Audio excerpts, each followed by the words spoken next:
শবে কদর তালাশ এর বিষয়।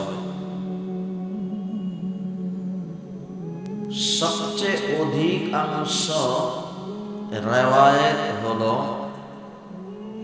27 এবং 25।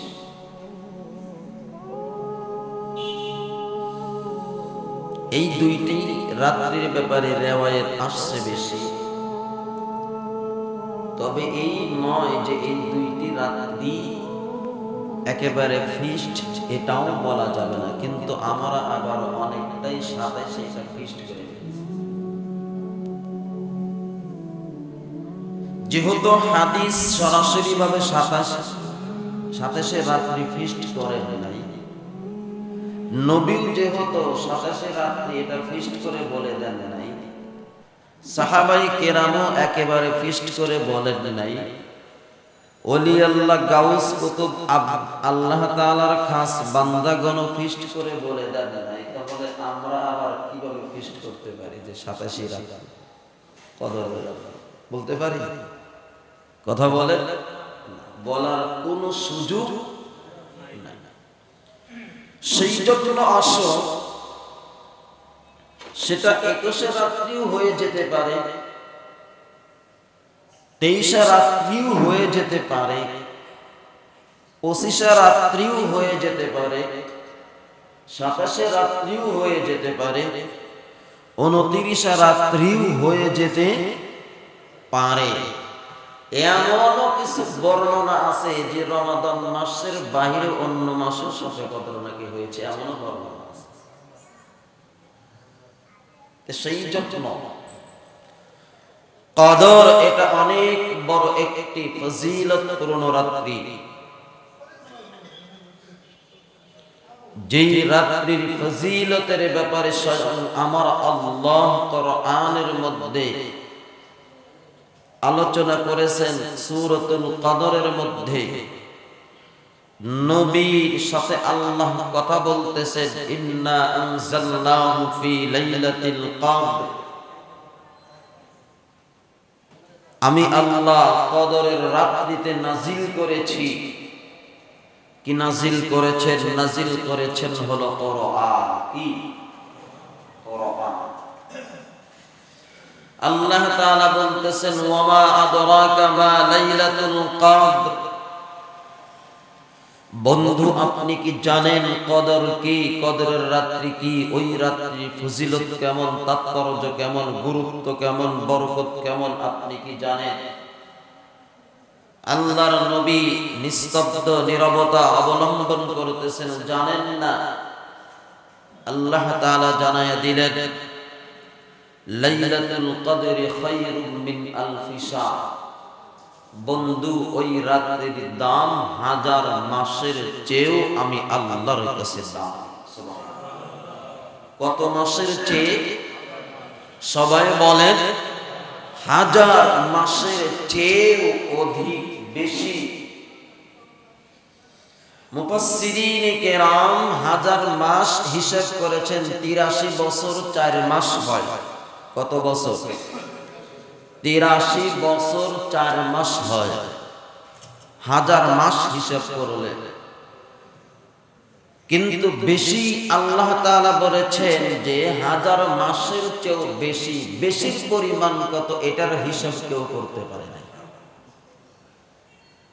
বেশির পরিমাণ সবাই বলেন না কেন? বেশির পরিমাণ কেউ করতে পারে নাই। মুফাসসিরিনে কেরাম বেশির ব্যাপারে কলম ধরেন নাই, যে আল্লাহ যেহেতু বলছেন 1000 মাসের চেয়েও বেশি, বেশির পরিমাণ কত একমাত্র আমার আল্লাহই ভালো জানে। সুবহানাল্লাহ। বেশির পরিমাণ জানেন কে? সবাই বলে আমি একেবারে দুর্বল মানুষ, গরিব মানুষ, সংখ্যার চেয়ে বেশি দিলে আমি হয়তো 10 টাকা দেব। কথা বলেন না কেন? হ্যাঁ, এটার বেশির পরিমাণটা ব্যক্তির উপরে নির্ভর করে। কার উপরে?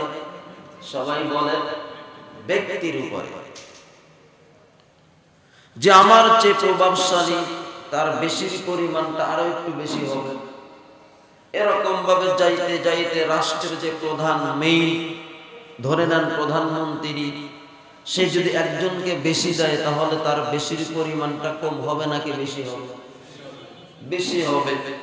এরকম যাইতে যাইতে পৃথিবীর মধ্যে যদি এরকম সবচেয়ে প্রভাবশালী একজন ব্যক্তি থাকে, সে যদি একজনকে বেশি দেয় তাহলে তার পরিমাণ কম হয় নাকি বেশি হয়?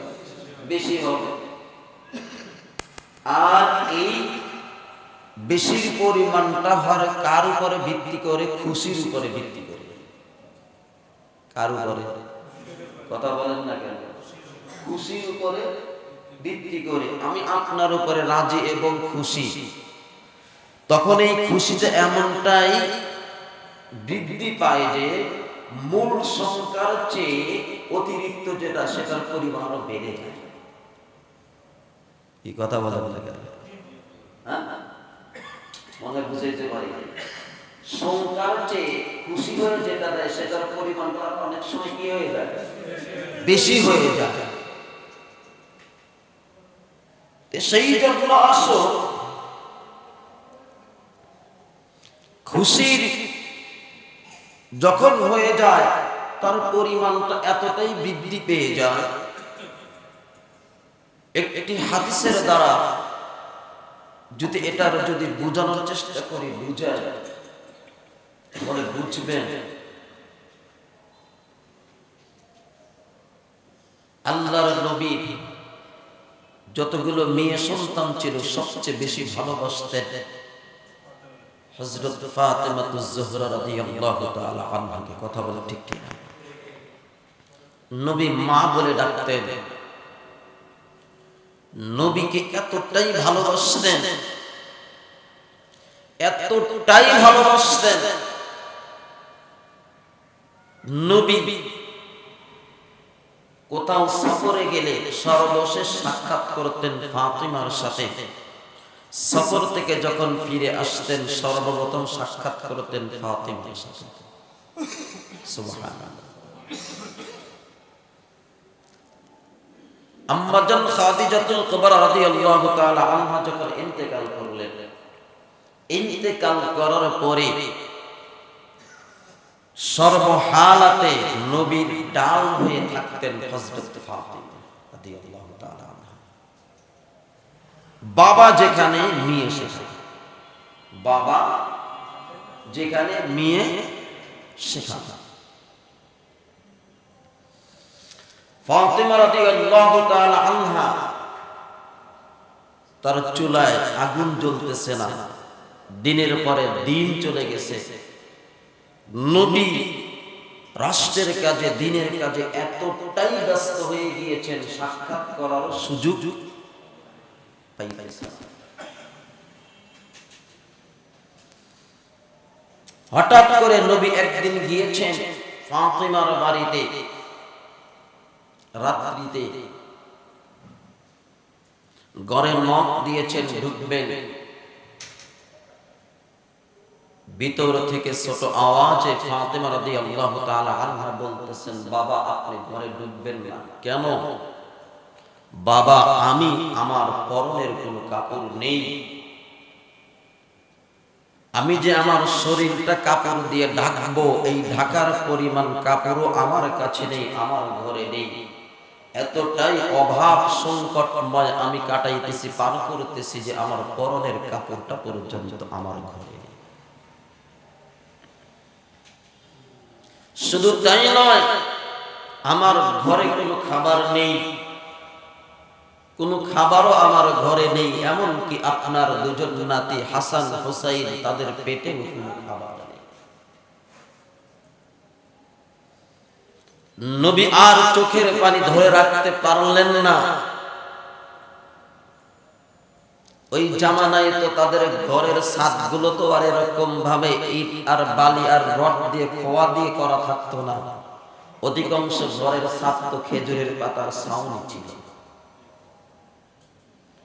নবী উপর দিয়ে চাদরটা দিয়েছেন, মা তুমি এটা দিয়ে সুন্দর করে তোমার শরীরটা আবৃতি করে নাও, ঢেকে নাও। ঢাকলেন, দরজা খুললেন, নবী ঢুকলেন, তার অভাবের বর্ণনা সবকিছু দিলেন, বললেন নবীর চোখে পানি, ফাতেমা রাদিয়াল্লাহু তাআলা আনহার চোখে পানি। আমার আল্লাহ মনে হয় অনেক খুশি। কথা বলেন না কেন? আল্লাহ অনেক, কথা বলেন না কেন? আল্লাহ কি অনেক খুশি না? ফাতেমা রাদিয়াল্লাহু তাআলা আনহার চোখে পানি, হাসান হুসাইনের পেটে খাবার নাই, পেটে ক্ষুধা। ফাতেমা রাদিয়াল্লাহু তাআলা আনহার পেটেও ক্ষুধা, পেট আর পিঠ লেগে গিয়েছে। নবী কাঁদতেছেন। নামাজের মুসাল্লার সামনে আল্লাহর পক্ষ থেকে জিবরাইল আসলেন, নবীকে বললেন, ইয়া রাসূলুল্লাহ, ফাতেমা নামাজের মুসাল্লা বিছিয়েছে, সে যদি দুনিয়া চায় নামাজের মুসাল্লা উঠাইলেই আমার আল্লাহ এই নামাজের মুসাল্লার নিচে স্বর্ণ দিয়ে ভরপুর সাজায় দিয়েছে। কি দিয়েছে? কথা বলেন না কেন? পরীক্ষা দিচ্ছেন। নবী বললেন, মা তুমি চাইলে এই স্বর্ণের মালিক হতে পারো, আর তুমি যদি চাও, দুনিয়া চাও না আখিরাত চাও, তাহলে তুমি আল্লাহর তৈরি জান্নাত কামাইয়া নিতে পারো। সুবহানাল্লাহ বললেন না? মুসলমান তাহলে চিন্তা করে দেখুন, ঘরে যদি খাবার থাকতো হয়তো ফাতেমা পেট ভরে খাবার খাইতো, হাসান হুসাইন পেট ভরে খাবার খাইতো, আলী রাদিয়াল্লাহু তাআলা আনহু পেট ভরে খাবার খাইতেন। নবী আসতেন, নবীকেও কিছু খাবার দিতেন, খাইতে পারতো। কথা বলেন ঠিক কি না? কিন্তু আমার আল্লাহ এদেরকে পরীক্ষার মাধ্যমে দুনিয়ার সম্পদ দেন নাই, খুশি হয়ে এতটাই দিয়েছে যে আমার আল্লাহ ফাতেমা রাদিয়াল্লাহু তাআলা আনহার উপরে রাজি হয়ে তার নামাজের মুসাল্লার নিচে পুরোটাই স্বর্ণ বানায়া দিয়েছে। সুবহানাল্লাহ। আমার আল্লাহ এটাই বুঝাইতেছি যে অনেক সময় এরকম ব্যক্তির উপরে নির্ভর করে বেশির পরিমাণটা কত। কথা বলে ঠিক ঠিক না? আমার আল্লাহ বেশির পরিমাণটা এতটাই দিবেন, যেমন ফাতেমা রাদিয়াল্লাহু তাআলা আনহার নামাজের মুসাল্লার নিচে পূর্ণটাই স্বর্ণ বানায়া দিয়েছেন। আমার আল্লাহ চাইলে যে বেশি দিবেন, বেশি পরিমাণ কত, যে একমাত্র আমার আল্লাহই ভালো জানে। কথা বলে সেই জন্য মুফাসসিরিনে কেরাম লিখেছেন যে বেশির পরিমাণ কত সেটা আমার আল্লাহ ছাড়া আর কেউই জানে না। সুবহানাল্লাহ।